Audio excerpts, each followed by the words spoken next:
पकड़ी गई। अब तुम्हें कोई नहीं बचा सकता।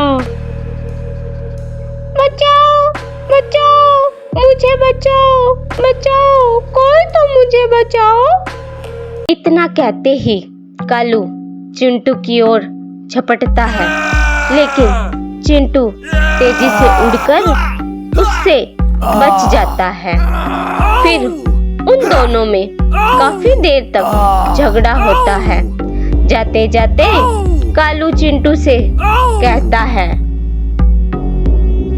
फिर कभी देख लूंगा तुम्हें, इसका बदला तो मैं जरूर लूंगा। एक सुंदर जंगल का किनारा था, जहाँ एक छोटा सा पेड़ था। सूरज चमक रहा था और पक्षी चहचहा रहे थे। रानो चिड़िया अपने घर के बाहर देख रही थी। मौसम बड़ा ही सुहाना था।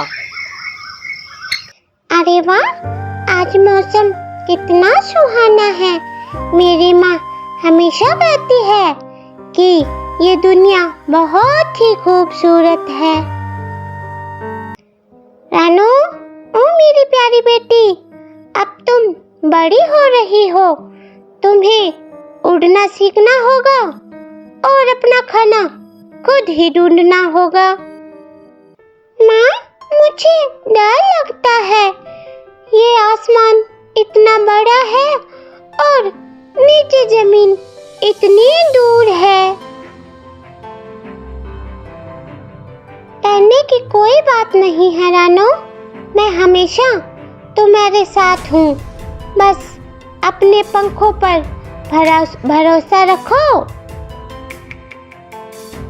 रानो धीरे धीरे अपने घोंसले से बाहर निकलती है और पहली बार उड़ने की कोशिश करती है।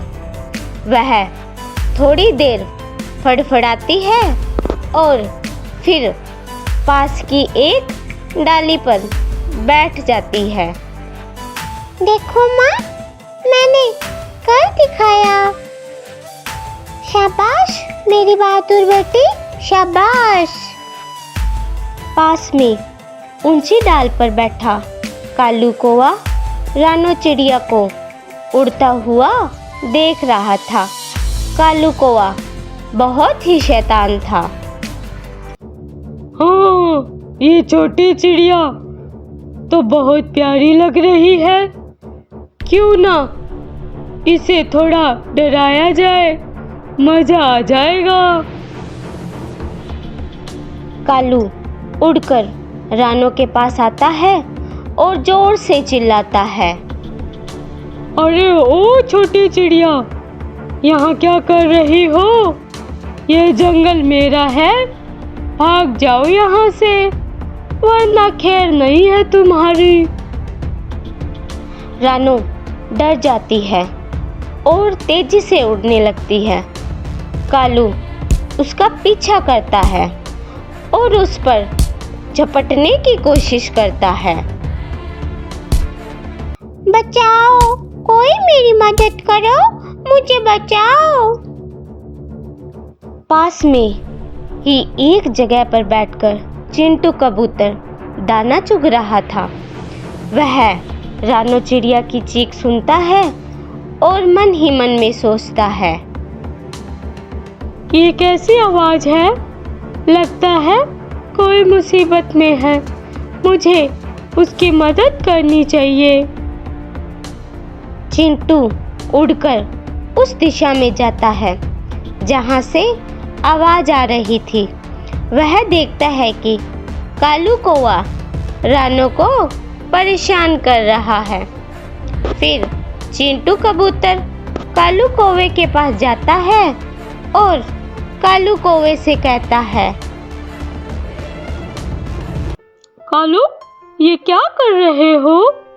इस छोटी सी चिड़िया को क्यों डरा रहे हो? तुम्हें ऐसा नहीं करना चाहिए कालू। ओ, देखो तो कौन आया है, ये शांति दूत बनकर। चिंटू, क्या तुम्हें क्या लेना देना? ये मेरा शिकार है। ये गलत है कालू। हमें किसी को भी डराने या परेशान करने का हक नहीं है। इसे जाने दो, ये गलत कर रहे हो तुम। अगर तुम बीच में आए तो तुम्हें भी पछताना पड़ेगा चिंटू। इतना कहते ही कालू चिंटू की ओर झपटता है, लेकिन चिंटू तेजी से उड़कर उससे बच जाता है। फिर उन दोनों में काफी देर तक झगड़ा होता है। जाते जाते कालू चिंटू से कहता है, फिर कभी देख लूंगा तुम्हें, इसका बदला तो मैं जरूर लूंगा। फिर चिंटू कबूतर रानू चिड़िया को उसके घर तक छोड़ने जाता है। रानू चिड़िया चिंटू की सलाह से एक सुरक्षित जगह पर अपना नया छोटा सा घोंसला बनाती है। चिंटू उसकी मदद करता है। ये जगह बहुत अच्छी है भैया चिंटू। ये कालू मुझे आसानी से नहीं देख पाएगा। हाँ, ये सुरक्षित है, लेकिन हमेशा सतर्क रहना रानू। फिर रानू चिड़िया उस घर में खुशी खुशी रहने लगती है। कुछ दिनों बाद कालू कौवा रानू का पीछा करता करता उसके घर देख लेता है।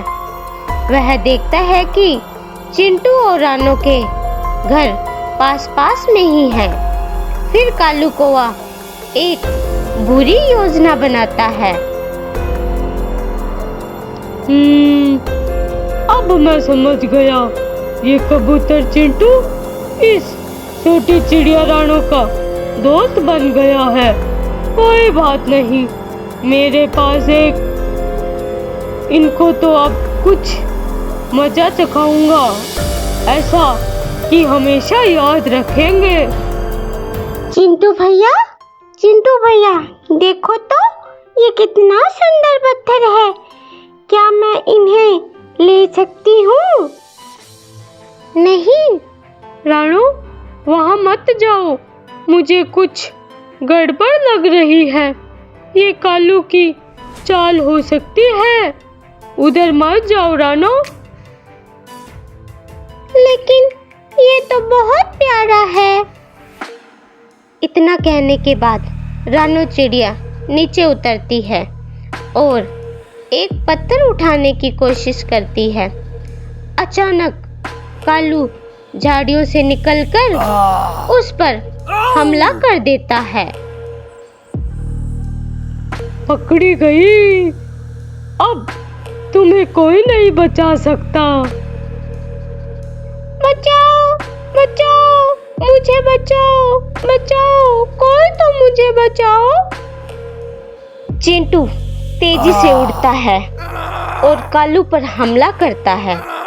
वह अपने पंखों से कालू को मारता है और चोंच से उसे नोचता है।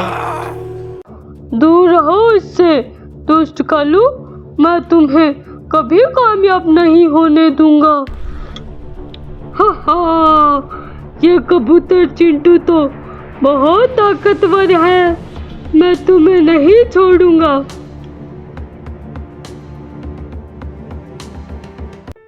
अब भाग जाओ यहाँ से कालू, मगर मैंने तुम्हें फिर कभी इस छोटी चिड़िया रानू को परेशान करते हुए देखा तो मुझसे बुरा कोई नहीं होगा। चिंटू रानू के पास लौटता है। रानू उसे देखकर दौड़कर आती है। तुम्हें हमेशा सतर्क रहना होगा रानू। हर चमकने वाली चीज सोना नहीं होती। कालू जैसे बुरे लोग हमेशा दूसरों को फंसाने की कोशिश करते रहते हैं। हाँ भैया चिंटू, अब मैं समझ गई। मैं कभी भी किसी अनजान चीज के लालच में नहीं आऊंगी। आज मैंने सीखा कि दोस्ती कितनी महत्वपूर्ण होती है और बुराई का फल हमेशा बुरा ही होता है। सही कहा रानो, हमेशा याद रखना, हमें एक दूसरे के साथ प्यार और सम्मान से रहना चाहिए। प्यारे बच्चों, इस कहानी से हमें ये शिक्षा मिलती है कि सच्ची दोस्ती बहुत अनमोल होती है। हमें हमेशा एक दूसरे की मदद करनी चाहिए और मुश्किल समय में साथ देना चाहिए। कभी भी किसी बुरे व्यक्ति के धोखे में नहीं आना चाहिए और लालच से दूर रहना चाहिए। बुराई करने वालों का अंत हमेशा बुरा होता है, इसलिए हमें हमेशा अच्छे काम करने चाहिए।